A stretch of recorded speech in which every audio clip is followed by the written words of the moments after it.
আসসালামু আলাইকুম। আশা করি সবাই ভালো আছেন। আহ, গতদিন আমরা আসলে এইচটিএমএল এর শিখেছিলাম কিছু ইম্পর্টেন্ট জিনিস, কি করে লিস্ট করতে হয় কোনো জিনিস, কিভাবে আপনি ইমেজ অন্যান্য ফোল্ডার থেকে অ্যাড করতে পারেন আপনার ওয়েবসাইটে, তারপরে অর্ডার্ড লিস্ট, আনঅর্ডার্ড লিস্ট, কিভাবে ব্রেক দিতে হয় ইনলাইন। তো এই হচ্ছে ব্যাপার। তো আজকে আমরা শিখবো হচ্ছে এইচটিএমএল এর কিছু বাদ বাকি কিছু ইম্পর্টেন্ট জিনিস। আজকে মোটামুটি এইচটিএমএল এর ছোটখাটো ট্যাগ রিলেটেড যেসব জিনিসপত্রগুলো আছে আমি একবারে শেষ করে দিব শর্ট টাইমে। আচ্ছা, তো এইখানে হচ্ছে আমাদের আহ এই হচ্ছে আমাদের কোডিং দিনের ওয়েবসাইটের ছোটখাটো। তো আজকে আমরা শিখবো হচ্ছে বিভিন্ন ধরনের বাটন, তারপরে পাসওয়ার্ড, তারপর প্যারেন্ট ট্যাব, স্মল ট্যাব, বার, বিআর জিনিসগুলো আসলে কিভাবে ইউজ করতে হয় সেই জিনিস সম্পর্কে। তো আসুন দেরি না করে শুরু করা যাক। তো এখন যে জিনিসটা, আহ এই যে আমাদের লিস্ট গুলো আছে, এখন আমি এই লিস্ট গুলোকে যদি একটা প্যারেন্ট ট্যাবের ভিতর রাখতে চাই, তাহলে সেটা কেমন হতে পারে? প্যারেন্ট ট্যাব আসলে কয়েক রকমের আছে। আপনারা এইচটিএমএল এ গুগলে সার্চ দিয়ে যদি এইচটিএমএল প্যারেন্ট ট্যাব বলে ইয়ে করেন, তাহলে দেখবেন যে ওরা অনেকগুলো ট্যাগ দিয়ে দেবে। আপনাদের আসলে আসলে নিজেরা চেষ্টা করে একটু গুগলে সার্চ দিয়ে কোনো কিছু এক্সট্রা জানা, এই অভ্যাসগুলো আস্তে আস্তে গড়ে তুলতে হবে। তো আচ্ছা, আজকে আমরা বিভিন্ন ধরনের বাটন, পাসওয়ার্ড, তারপর ফাইল, টেক্সট, এই জিনিসগুলো, চেক বক্স, এই জিনিসগুলো আসলে কিভাবে অ্যাড করে দেখবো। তো তার জন্য আমাদের যে জিনিসটা করতে হবে সেটা হচ্ছে আহ এই যে যেরকম টেক্সট, তারপরে হচ্ছে পাসওয়ার্ড, চেক বক্স, ইমেইল, এই জিনিসগুলো আসলে কি, এই জিনিসগুলো আসলে কি হয় বলেন তো? ফর্ম ফর্ম ফিল আপ করি না আমরা, এগুলো আসলে একটা ফর্মের ভিতর থাকে, তাই না? আচ্ছা, তো এই যে ফর্ম, যে ব্যাপারটা, এই ফর্মটা আসলে একটা প্যারেন্ট ট্যাব। যে প্যারেন্ট ট্যাবের ভেতরে আমরা কি করব, বিভিন্ন ধরনের বাটন, বিভিন্ন ধরনের টাইপ, ফাইল, পাসওয়ার্ড, তারপর হচ্ছে মেইল, হাবিজাবি, এই জিনিসগুলো আসলে অ্যাড করা শিখবো আজকে। তো তাহলে আমাদের প্যারেন্ট ট্যাব আগে দিতে হবে ফর্ম। এই হচ্ছে ফর্ম অ্যাকশন। এই যে দেখেন, আমি ফর্ম লিখে ট্যাব প্রেস করলাম আর ভিজুয়াল স্টুডিও কোড আমাদের ইয়ে করে দিল। আচ্ছা, তো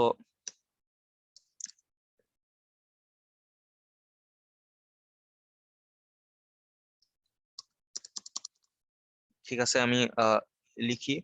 যেরকম আমরা কি করব, ইনপুট। আচ্ছা, ইনপুট, ইনপুট কি, ইনপুটের হচ্ছে টাইপটা কি? সাপোজ হচ্ছে আমি দিতে চাচ্ছি এখানে, আমি এখানে দিতে চাচ্ছি হচ্ছে আহ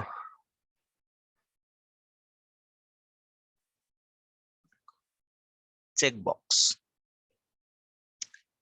অথবা যেটা দিতে পারি আমি, সাপোজ ফাইল। আচ্ছা, তারপরে আমি দিতে পারি হচ্ছে ইনপুট টাইপ, তারপরে দিলাম হচ্ছে চেক বক্স। তারপরে আসেন, ও সরি, এখানে ট্যাগ ক্লোজ করতে হবে আমাদের। আচ্ছা, এখানেও ট্যাব ক্লোজ করতে হবে। আচ্ছা, এবার আমি দিব হচ্ছে আপনার ইনপুট টাইপ। মানে আসলে টাইপটা দেওয়ার কারণ কি, যে আপনি কি ধরনের জিনিস ইনপুট করতে চাচ্ছেন। আচ্ছা, এই দিলাম। এবার এখানে দিব হচ্ছে suppose date, date, DATE, date. আচ্ছা, ওকে। তারপরে আপনি মনে করেন, আচ্ছা আগে প্রথমে ছোট ছোট করে দেখাই আপনাদের।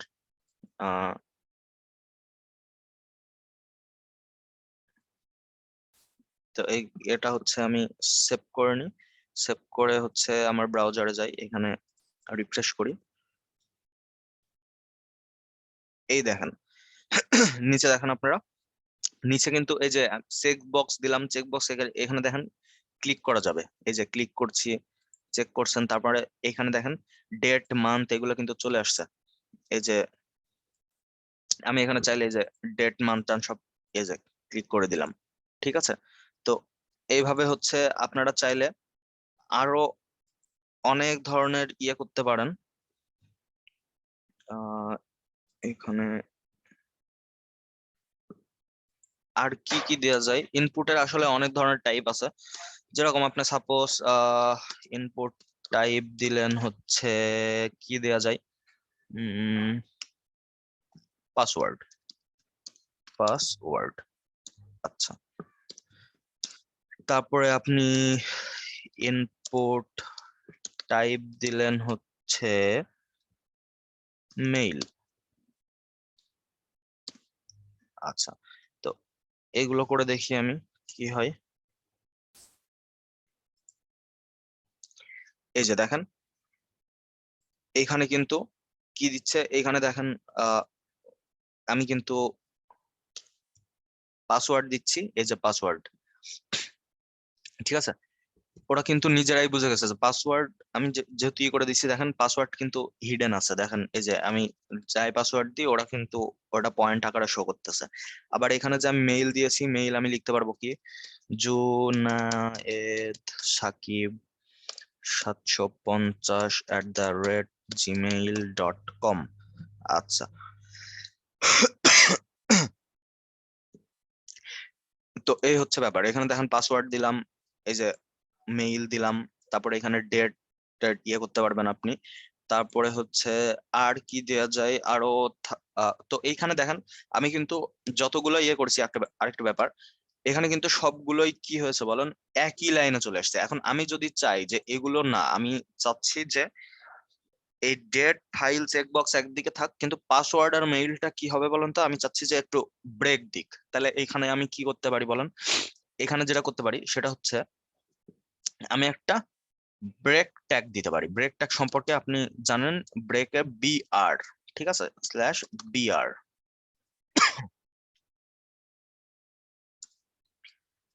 আচ্ছা,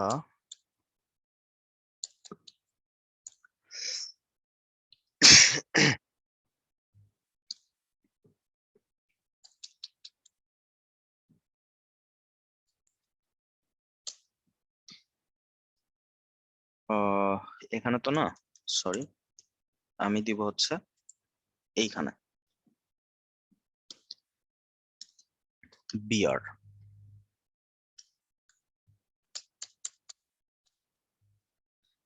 ওকে, এবার সেভ করি আমি, যে এখান থেকে আমি চাচ্ছি যে ব্রেক হোক। এই যে দেখেন এই যে বিআর ট্যাগটা দিলাম, তারপরে কিন্তু ওরা এই যে ব্রেক হয়ে গেছে। ওরা প্রথমবার কি ছিল, একই লাইনে ছিল, এবার কিন্তু পরের লাইনে চলে আসছে। এই ব্রেক আসলে অনেকভাবে দেওয়া যায়, ও তো পরবর্তীতে আমরা আস্তে আস্তে আরো বিস্তারিত জানবো। এখন আপনারা প্রাইমারি ইনিশিয়ালি এই জিনিসটাই দেখেন। তো এই গেল, আপনারা চাইলে হচ্ছে গুগলে সার্চ দিয়ে আরো ইনপুট টাইপ অনেক দেখতে পারেন। এখানে আরো আছে ইনপুট টাইপ আপনার হচ্ছে আহ রেডিও, তারপরে কি থাকতে পারে, তারপরে থাকতে পারে হচ্ছে input type text, input type text থাকতে পারে। তো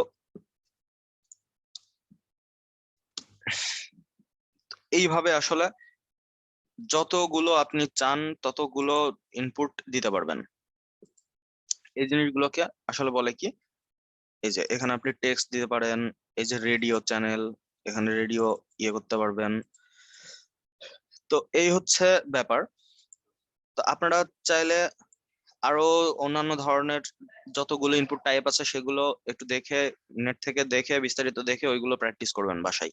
আর এইগুলো আসলে সব টোটালি কি বলেন তো, এইগুলো টোটালি হচ্ছে, এগুলো টোটালি হচ্ছে একটা ফর্ম, ঠিক আছে।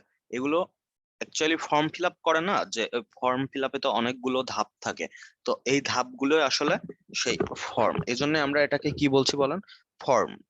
আর এই ফর্ম ট্যাগটা আসলে একটা প্যারেন্ট ট্যাব, মানে যার ভেতরে অনেকগুলো এলিমেন্ট থাকতে পারে।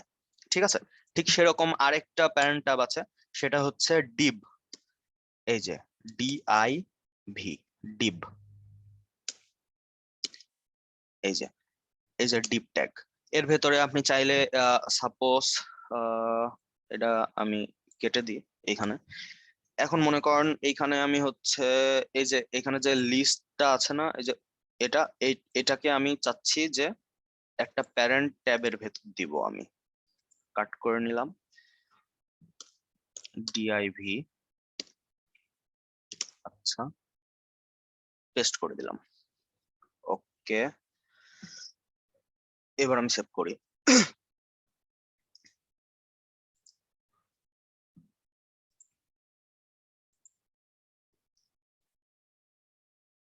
এই যে, তো এখানে দেখেন যখন আপনি এর ডিপ ট্যাগটা ইয়ে করবেন, তখন কিন্তু কি এটা হচ্ছে পুরোটা একটা প্যারেন্ট ট্যাবের ভিতর চলে যাবে। এখন এটা HTML আছে, তো যখন আমরা CSS ইউজ করবো এর পরের ক্লাসে, যখন আমরা CSS নিয়ে আসলে বিস্তারিত ইয়ে করব, তখন আপনারা আসলে যে প্যারেন্ট ট্যাবের ব্যাপারটা, এই যে ডিপ ট্যাগের যে ব্যাপারটা, এই ট্যাগের ব্যাপারগুলো কিন্তু অনেক বিস্তারিত জানবেন।